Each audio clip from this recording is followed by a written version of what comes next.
Greetings, this is Jeff Riddle, pastor of Christ Reformed Baptist Church in Louisa, Virginia. This is another in this occasional series of readings from and brief notes and commentary upon Eusebius of Caesarea's The Ecclesiastical History. Here is Book 7 and Chapter 30. The pastors then, who had been assembled together, indited unanimously a single letter personally to Dionysius, Bishop of Rome, and Maximus of Alexandria, and sent it throughout all the provinces. In it they make manifest to all their zeal, and also the perverse heterodoxy of Paul, as well as the arguments and questions that they address to him. And moreover, they describe the man's whole life and conduct, from which, by way of memorial, it may be well on the present occasion to give an account of these their utterances. To Dionysius and Maximus, and to all our fellow ministers throughout the world, bishops, presbyters, and deacons, and to the whole Catholic Church under heaven, Hellenus and Hymenaeus and Theophilus and Theotechnus and Maximus, Proclus, Nicomas and Aelianus and Paul and Bolanus and Protogenes and Harax and Eutychus and Theodore and Malchion and Lucius, and all the others who with us sojourn in the adjacent cities and provinces, bishops and presbyters and deacons, and the churches of God, as to brethren beloved in the Lord, send greeting. A little further on they proceed thus, and we wrote, inviting many, even of the bishops at a distance, to come and heal this deadly doctrine, as for example both Dionysius at Alexandria and Firmilian of Cappadocia, those blessed men. The former of these wrote to Antioch, not to the bishop, neither deeming the leader of the heresy worthy of being addressed, nor writing to him personally, but to the whole community, of which letter also we subjoin a copy. Firmilian, on the other hand, even came twice and condemned Paul's newfangled ideas, as we who were present know and bear witness, and many others know as well. But on his promising to change, he adjourned the proceedings, hoping and believing that the matter would be fittingly concluded without any reproach to the word. For he was deceived by him, who both denied his God and Lord, and also did not preserve the faith that he himself formerly held. And Firmilian was now again on his way to cross over to Antioch, and had got as far as Tarsus, for he had experience of the villainy of this denier of God. But while we had come together and were actually calling him and awaiting his arrival, in the midst of it all, he reached life's end. Again, after other remarks, they describe the manner of his life in the following terms. But whereas he departed from the canon of truth and has turned aside to spurious and bastard doctrines, we are under no obligation to judge the actions of him that is without, not even because, though he was formerly poor and penniless, neither having received a livelihood from his fathers, nor having got it from a trade or any occupation, he has now come to possess abundant wealth as a result of lawless deeds and sacrilegious plunderings and extortions exacted from the brethren by threats. For he deprives the injured of their rights and promises to help them for money, yet breaks his word with these also, and with a light heart makes his harvest out of the readiness of persons engaged in lawsuits to make an offer, for the sake of being rid of those that trouble them. Seeing that he considers that godliness is a way of gain, neither do we judge him, because he sets his mind on high things and is lifted up, clothing himself with worldly honors and wishing to be called ducenarius rather than bishop, and struts in the marketplaces, reading and dictating letters as he walks in public, and attended by a bodyguard, some preceding, some following, and that too in numbers, with the result that the faith is ill thought of and hated because of his conceit and the overweening pride of his heart. Nor do we judge the quackery in church assemblies that he devises, courting popularity and posing for appearance's sake, and thus astonishing the minds of the simpler folk with the tribunal and lofty throne that he prepared for himself, not befitting a disciple of Christ, and the secretum which, in imitation of the rulers of the world, he has and so styles. Also, he smites his hand on his thigh and stamps the tribunal with his feet, and those who do not applaud or wave their handkerchiefs as in a theater, or shout out and jump up in the same way as do men and wretched women who are his partisans, and hearken in this disorderly fashion, but who listen as in God's house with orderly and becoming reverence, these he rebukes and insults. And towards the interpreters of the word, who have departed this life, he behaves in an insolent and ill-bred fashion in the common assembly, and brags about himself as though he were not a bishop, but a sophist and charlatan. And as to psalms, he put a stop to those addressed to our Lord Jesus Christ, on the ground that they are modern and the compositions of modern men. But he trains women to sing hymns to himself in the middle of the church on the great day of the Pascha, which would make one shudder to hear. Such also is the kind of discourse that he permits the bishops of the neighboring country and towns who fawn upon him, and the presbyters as well, to deliver in their sermons to the people. For he is not willing to acknowledge with us that the Son of God has come down from heaven, to anticipate something of what we are about to write. And this will not be merely asserted, but is proved from many passages of the notes that we send, and not least where he says that Jesus Christ is from below. While they who sing psalms to him and utter his praises in the congregation say that their impious teacher has come down as an angel from heaven. And he does not prevent this, but is even present when such things are said, arrogant fellow that he is. And as to the sub-introducti, as the Antiochenes call them, his own and those of the presbyters and deacons in his company, with whom he joins in concealing both this and the other incurable sins, though he knows of and has convicted them, that he may have them under obligation to him, and that they may not dare, through fear of themselves, to accuse him of his misdemeanors in word and deed. Yea, he has even made them rich, for which cause he is the beloved and admired of those who affect such conduct. Why should we write of these things? But we know, beloved, that the bishop and the priesthood as a whole should be a pattern to the people of all good works, and we are not ignorant of this. How many have fallen through procuring sub-introducti for themselves, while others are under suspicion, so that even if it be granted that he does nothing licentious, yet he ought at least to guard against the suspicion that arises from such a practice, lest he cause someone to stumble and induce others also to imitate him.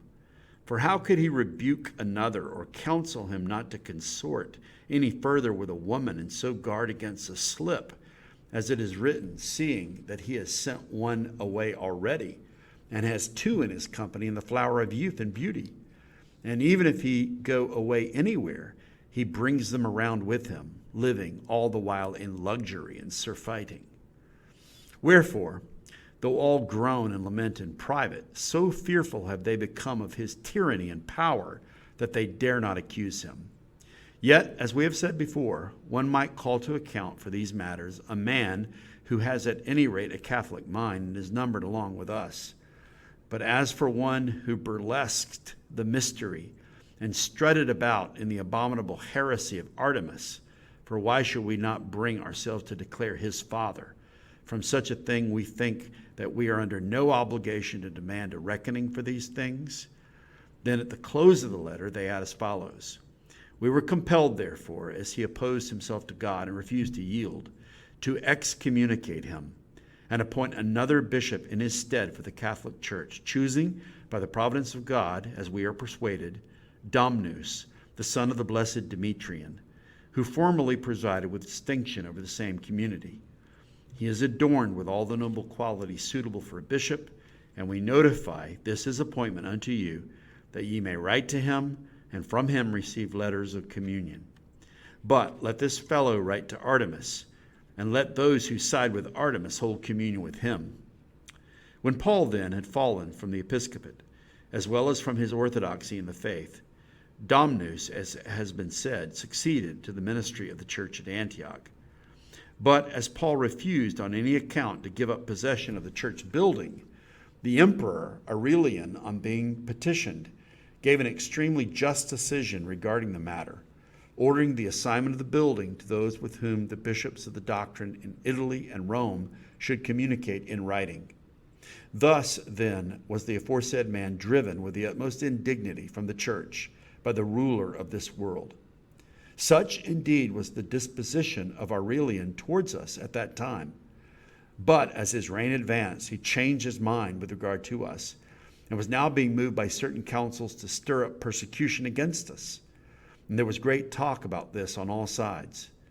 But as he was just on the point of so doing, and was putting, one might almost say, his signature to the decree against us, the divine justice visited him and pinioned his arm, so to speak, to prevent his undertaking.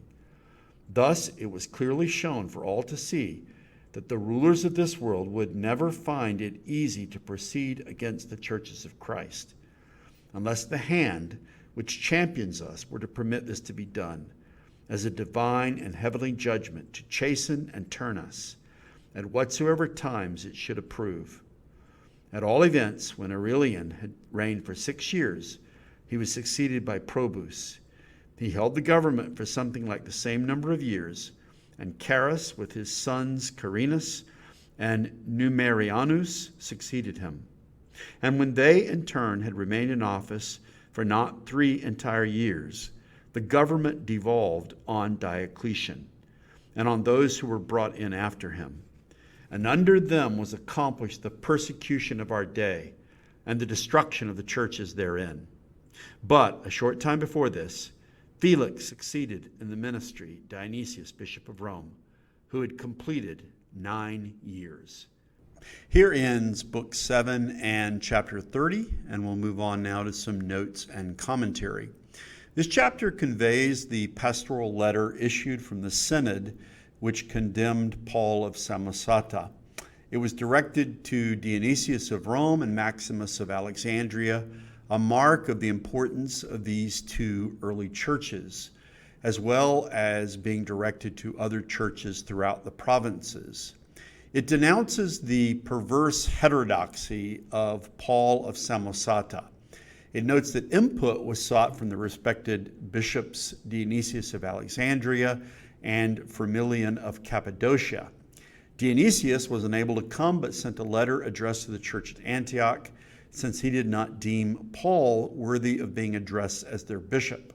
Firmilian, on the other hand, had visited twice and had initially been deceived by Paul's claim to have changed his views. On a 3rd visit, Firmilian had died as he was coming again to Antioch to look into this matter. In addition to the doctrinal errors of Paul of Samosata, his character is also assailed in the letter. Paul is accused of having used his office for financial gain and of seeking worldly honors, for example, as a ducenarius, a procurator of high rank who had a salary of at least 200 sestertia. He, according to this letter, liked to strut in the marketplaces and was surrounded by a sycophantic entourage. In his pride, he engaged in theatrical behavior. He removed psalms that addressed Christ as Lord, but encouraged the singing of his own praises. Questions are also raised about Paul's interactions with a group of spiritual sisters known as the sub-introducti. Finally, Paul is accused of partaking in the heresy of Artemis, or Artemon, as he was called in ecclesiastical history, Book 5 and Chapter 28. The close of the letter is cited by Eusebius, in which Paul is excommunicated and replaced as bishop by Domnus, who is described as the son. That could be natural son. It could also mean a protege of the former Orthodox Bishop Demetrian of Antioch. Having been defrocked, however, Paul and his supporters held on to the church building in Antioch until the Orthodox petitioned the Emperor Aurelius, who sided with them against Paul and had him removed. It is noted by Eusebius that despite the emperor's favor in this particular episode, he later stirred up persecution against the Christians and was held back from enacting it only by the providential hand of God. In reflection, Eusebius notes that the rulers of this world never find it easy to proceed against the churches of Christ unless God permits this persecution against the churches for their chastening. Aurelius was succeeded by Probus, and Probus by Carus with his sons Carinus and Numerianus. Next came Diocletian, who brought about the great persecution and destruction of the churches in Eusebius's own day. And just after providing this description of the succession of the Roman emperors, the chapter ends by describing the succession of the office of bishop in the church at Rome as Felix succeeded Dionysius. In conclusion, this chapter describes the church discipline that was enacted by the synod against Paul of Samosata. Not only Paul's theology, but also his ethics were attacked. It also anticipates the sufferings that would come under the Emperor Diocletian by offering what we might call a theology of persecution. So the Orthodox, it seems, were pressed by struggles from within, as in the heterodox teachings of Paul of Samosata, but also by persecution from without, as they experienced it from time to time from the Roman authorities. And yet they continued to persevere even as one bishop would succeed another in these churches that were at the center of early Christianity. Well, this brings this episode to a conclusion. I hope this has been profitable and helpful for those who are listening, and I will look forward to speaking to you in the next episode. Till then, take care and God bless.